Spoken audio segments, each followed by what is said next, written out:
Hello my dear children. இந்த topic என்னன்னு பார்த்தீங்கன்னா what are the benefits TQM அப்படின்ற ஒரு விஷயம் இருக்கிறதுனால என்னென்ன பெனிஃபிட்ஸ் கிடைக்கும் for a company, for employee, for customers, என்னென்ன விதமான பெனிஃபிட்ஸ் கிடைக்கும் அப்படின்ற மாதிரி ஒரு விஷயத்தை பார்க்க போகிறோம். The first and foremost quality என்ன அப்படின்னு பார்த்தீங்கன்னா டிக்யூஎம் இருக்கிறதுனால ஒரு கம்பெனிக்கு எப்படி பெனிஃபிட் இருக்குது அப்படின்னு பார்த்தீங்கன்னா already I have told you, ஒரு கம்பெனி வந்து ஒரு பெஸ்ட்டு ப்ராடக்டை தயாரிக்குது அப்படின்ற ஒரு ஃபீல் இருந்துச்சுனாலே the company will be in the lead role. அந்த கம்பெனி வந்து ஒரு லீடராக தான் இருக்குமே தவிர ஒரு ஃபாலோவராக இருக்காது. இது ஒரு first important point.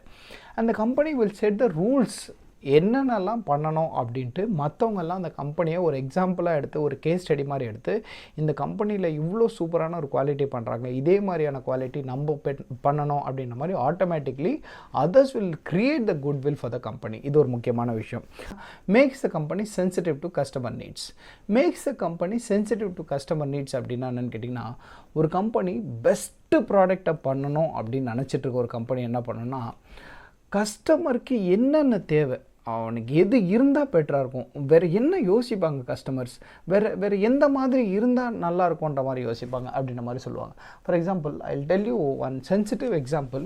Please try to take it as a part of education. Don't create any சீச்சு அண்ட் ஃபீலிங்ஸ் அதெல்லாம் கொடுக்காதீங்க. This is also a part of education. For example, நம்ம டெய்லியும் ரெஸ்ட் ரூம் யூஸ் பண்ணிகிட்ருக்கோம். ஒரு கிளாசெட் அப்படின்ட்டு ஒன்று இருக்குது. இந்தியன் கிளாசெட்டோட ரேட்டு பார்த்திங்கன்னா 300 ரூபாயிலேருந்து 1700 வரைக்கும் இருக்கும். இந்தியன் கிளாசெட்டோட ரேட் பேரிவேரில் பார்த்திங்கன்னா ஒரு மேக்ஸிமம் ஒரு 2000 ரூபாய் வரைக்கும் இருக்கும் Indian closet. What will be the rate of a western closet அப்படின்னு பார்த்தீங்கன்னா அது ஒரு 4000லேருந்து ஸ்டார்ட் ஆகும். சரி, மேக்ஸிமம் என்ன ரேட் இருக்கும் அப்படின்னா 40,000. ஓகே, அதுக்கப்புறம் என்ன 50,000 அவ்வளோதான், அதுக்கு போய் எவ்வளோ செலவழிக்க முடியும் அப்படின்னு கேட்டிங்கன்னா, ஐ will tell you one thing very surprisingly. கிட்டத்தட்ட பார்த்தீங்கன்னா 3.5 lakhsலேருந்து 7 lakhs வரைக்கும் வெஸ்டர்ன் கிளாசெட்ஸ் இருக்குது. வெஸ்டர்ன் கிளாசெட்டில் 3.5 lakhsலேருந்து 7 lakhs வரைக்கும் என்ன தான் வைக்க முடியும் அப்படின்னு பார்த்தீங்கன்னா, you will not believe me telling this, you have a remote for using those toilets. அங்கே போய் ரிமோட்டில் யூஸ் பண்ணுறதுக்கு என்ன இருக்குது அப்படின்னா, அதில் என்னென்ன விஷயங்கள்லாம் வச்சுருக்கான்னா, you can adjust the temperature of the water which is flushing out. அந்த வாட்டரோட டெம்பரேச்சர் நம்ம அட்ஜஸ்ட் பண்ணலாம். அதுக்குள்ளே அந்த ஒரு ஸ்டெம் வரும், அந்த stem for flushing the water. அந்த ஸ்டெம்மோட டிஸ்டன்ஸை வந்து நம்ம அட்ஜஸ்ட் பண்ணலாம்.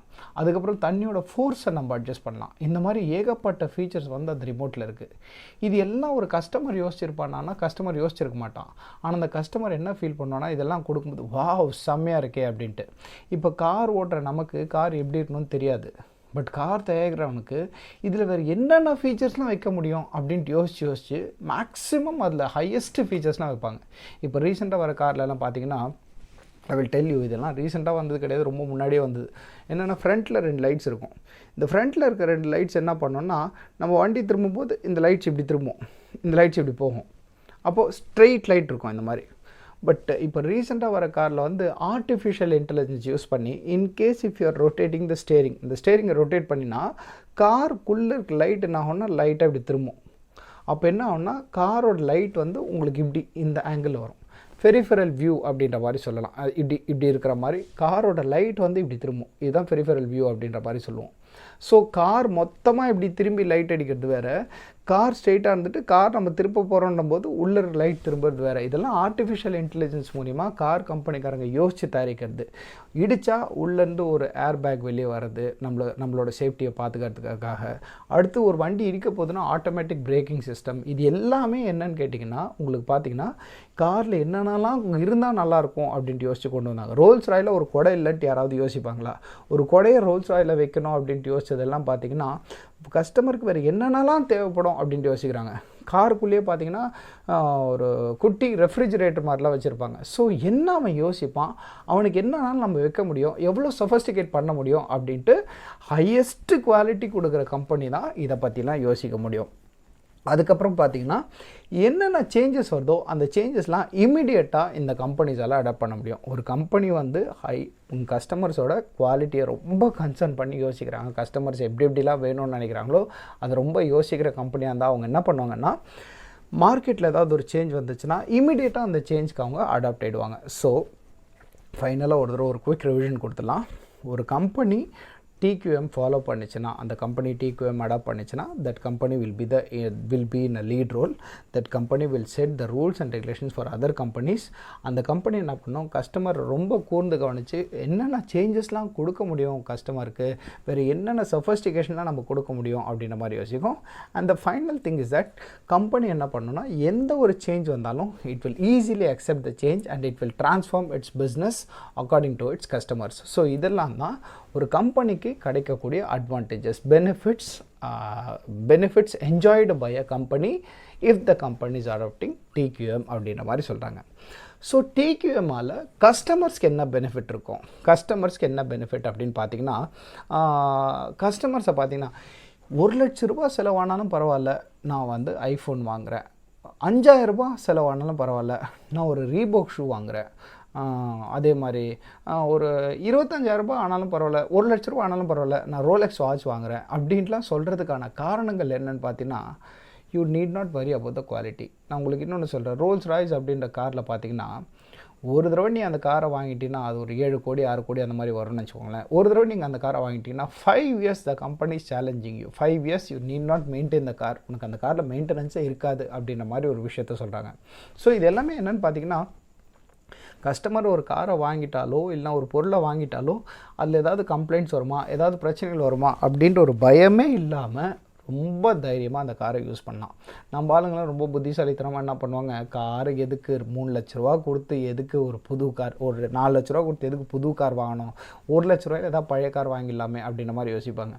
இதில் என்ன பிரச்சனைனா, அந்த 4,00,000 ரூபா காரோட லைஃபே வந்து 6 வருஷம்தான். 6 வருஷத்துக்குள்ளே அதில் இருக்க ஸ்பேர் பார்ட்ஸ்லாம் முக்கால்வாசி போயிடும். அந்த ஸ்பேர் பார்ட்ஸ்லாம் போனதுக்கப்புறம் அவன் என்ன பண்ணுவாங்க, காரை விற்றுருவாங்க. அதுக்கு எண்டாகிற கண்டிஷன் நம்மளால் அந்த காரை வாங்கிட்ட ஒரே பிரச்சனையாக கொடுக்குதுப்பா அப்படின்ற மாதிரி யோசிப்பாங்க. இது எல்லாமே என்னென்னு பார்த்தீங்கன்னா, அந்த ஃபஸ்ட்டு இருக்கிற அந்த கொஞ்ச நாள் we can enjoy the quality அப்படின்ற மாதிரி சொல்லுவாங்க. ஸோ இதில் மெயின் என்னென்னு கேட்டால், கஸ்டமர்ஸ்க்கு வந்து எந்த விதமான பிரச்சனையும் இல்லாமல், கவலையே இல்லாமல் ஒரு நல்ல ப்ராடக்ட் வாங்கிட்டாங்கன்னா டென்ஷனே இல்லாமல் இருக்கலாம். அதுதான் வந்து கஸ்டமருக்கு கிடைக்கிற ஒரு முக்கியமான பெனிஃபிட் அப்படின்ற மாதிரி சொல்கிறாங்க. And second one is better customer care அப்படின்ற மாதிரி சொல்கிறாங்க. ஒரு நல்ல ப்ராடக்ட் வாங்கிட்டீங்கன்னா, இன்கேஸ் அதில் ஏதாவது பிரச்சனை வந்துச்சுன்னா, கம்பெனிக்காரனே உங்கள் வீட்டுக்கு வந்து நீ அந்த ப்ராடக்ட்டை பற்றி மற்றவங்க யார்கிட்டையும் தப்பாக சொல்லிடக்கூடாதுன்றதுக்காக அந்த ப்ராடக்ட் எப்படியாவது உனக்கு மேனேஜ் பண்ணி கரெக்டாக பண்ணிவிட்டு உனக்கு அந்த ப்ராடக்ட்டை மாற்றி கொடுக்க ட்ரை பண்ணுவான். ஏன்னா கம்பெனி பேர் கெட்டு போய்டும். நான் வாங்கினா இந்த ப்ராடக்ட்டே சரியில்லைன்னு 4 பேர்கிட்ட சொல்லிட்டீங்கன்னா அந்த ப்ராடக்ட்டோட குட்வில் போய்டுன்றதுக்காக அது கஸ்டமர் சர்வீஸ் அப்படின்றது ரொம்ப நல்லாவே இருக்கும். And the last thing is greater satisfaction. Just imagine, நான் உங்களுக்கு இன்னொரு கிளியரான ஒரு விஷயத்த சொல்கிறேன். என்னன்னு கேட்டிங்கன்னா, ஒரு கஸ்டமர் கையில் ஒரு பிராண்டட் ப்ராடக்ட் இருக்கும்போது அவனோட ஃபீல் எப்படி இருக்கும், ஒரு கஸ்டமர் கையில் பிராண்டட் இல்லை ஒரு ஆர்டினரி ப்ராடக்ட் அப்படின்ற மாதிரி இருந்தால் எப்படி இருக்கும் அப்படின்றதுக்கு உங்களுக்கு எக்ஸாக்டாக புரிகிற மாதிரி ஒரு எக்ஸாம்பிள் சொல்கிறேன். போவன்டோ அப்படின்ற ஒரு கூல் ட்ரிங்கை நம்ம எல்லாருமே குடிச்சிருப்போம். அதே மாதிரி கொக்கோ கோலான்ற கூல் ட்ரிங்க்கும் நம்ம எல்லாருமே குடிச்சிருப்போம். இப்போ போவன்டோ ஒரு சில பேர் ரொம்ப விரும்பி வாங்கி குடிக்கணும்னு நினைப்பாங்க. அதோட ரேட்டும் வந்து ஒரு 20 ரூபா தான். நம்ம கொக்கோ கோலாவோட ரேட்டும் 20 ரூபா தான். இன்கேஸ் ஒருத்தன் போவன்டோ வாங்கினான்னா எல்லாருக்கும் தெரியப்படுத்திட்டு நான் குடிக்கிறேன்னு நினச்செல்லாம் குடிக்க மாட்டான். அவன் சந்தோஷத்தை அவன் குடிச்சிட்டு போயிடுவான். பட் ஒருத்தன் கொக்கோ கோலா வாங்கினான்னா அந்த குடிக்கும்போது ஒரு ஸ்டைலாக அப்படி வச்சுட்டு அப்படிலாம் குடிப்பான். இதெல்லாம் நான் சொல்லும்போது, சார் அந்த மாதிரிலாம் ஒன்றும் கிடையாது சார், யார் சார் அவ்வளோ அல்பமாக பண்ணுவாங்க அப்படின்னு நீங்கள் நினச்சிங்கன்னா, இப்போ கொக்கோ கோலா விட்ருவோம். ரெட் புல்லுன்ட்டு ஒன்று இருக்குது, 110 ரூபா ட்ரிங்க். அது அந்த ரெட் புல் வாங்கிட்டு யாராவது கடகடன்ட்டு அப்படியே தண்ணி குடிக்கிற மாதிரி குடிச்சு தூக்கி போடுவான்னா தூக்கி போட மாட்டான். அவன் 110 ரூபா வாங்கினதில் அட்லீஸ்ட் ஒரு 100 பேராவது அவனை பார்க்கணும்னு சொல்லிட்டு அந்த டப்பாவை ரொம்ப நேரம் வச்சு சுற்றிட்டு இருக்கிறது, வாயில் வச்சு குடிக்கிறது, தான் எப்போவுமே ரெட் புல் தான் குடிப்போம் அப்படின்ற மாதிரி சீன் ஓட்டர்லாம் பண்ணுவான். இதெல்லாம் எப்போ பண்ணுவான் அப்படின்னு கேட்டிங்கன்னா, ஒரு சுப்பீரியர் ப்ராடக்ட்டு, ஒரு பிராண்டட் ப்ராடக்ட்டு, ஒரு செம்ம ப்ராடக்ட் அவன் கையில் இருக்கும்போது தான். ஆப்பிள் ஃபோனை முக்கால்வாசி பேர் திருப்பி வைப்பாங்க. ஏன்னா அந்த எம்பளமை பார்த்து நீ அது ஆப்பிள்னு தெரிஞ்சுக்கணுன்றதுக்காக ஆப்பிள் ஃபோனை வந்து கையில் வச்சுப்பான். பேசிக் ஃபோனாக இருந்தால் பாக்கெட்டில் போட்டுவான். இது எல்லாம் என்னென்னு கேட்டிங்கன்னா, trying to show off them self, நான் ஒரு செம்ம ப்ராடக்டை யூஸ் பண்ணுறேன் அப்படின்ற மாதிரி ஒரு ஃபீலை கொடுக்குறது. ஸோ அந்த மாதிரி ஒரு சூப்பர் ப்ராடக்டை கஸ்டமர்ஸ் யூஸ் பண்ணும்போது அவங்களுக்கு ஒரு பெரிய ஃபீல் வரும். அது நாம் ஒரு கிரேட்டர் சாட்டிஸ்ஃபேக்ஷன் அப்படின்னு சொல்கிறோம். அடுத்தது ஃபார் கம்பெனிஸ் என்ன கிடைக்கும், கம்பெனிஸ்க்கு என்னென்ன அட்வான்டேஜஸ் இருக்குது அப்படின்னு பார்த்தீங்கன்னா, தே பை குவாலிட்டி ப்ராடக்ட். ஒரு நல்ல குவாலிட்டியான ப்ராடக்ட் வாங்குவாங்க.